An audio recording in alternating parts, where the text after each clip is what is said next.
ngaruka muri mu gihugu cyo muri Hollande. Mu mazina nitwa Jean Seguin Karorero nkaba Nyambukira y'i Burundi mu gihugu cyo mu Hollande.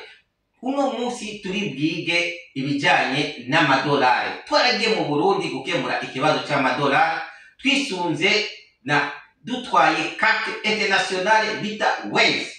Iyi Waze carte mubona ngaha ni carte itransforma amafaranga y'ibihugu byose hanyuma aho uri ugacuretira amafaranga nationale.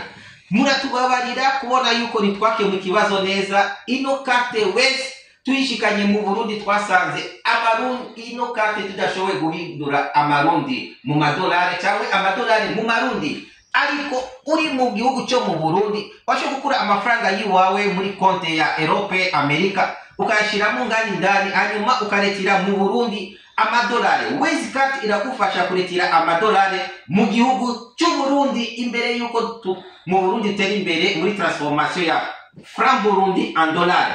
Amadolari ni menshi mu gihugu cyo Burundi. Twebwe twishikiye twabonye amadolari, raba amadolari twakuye mu Burundi. Na diaspora ni mwitinye kuko dolari zirahari mu Burundi. Iki ni gitangaro kirese n'ibyo gusa ari n'andi mafaranga twagiye tubona mu gihugu cyacu ainsi de suite. Alors aba diaspora mwese muzoja mu gihugu muze mukoreshe ino carte ya Waze.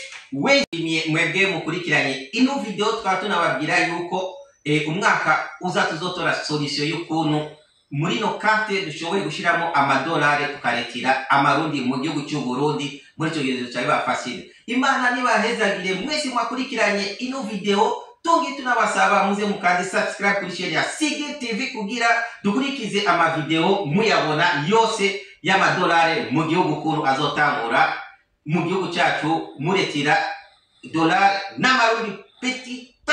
Merci beaucoup et thank you very much.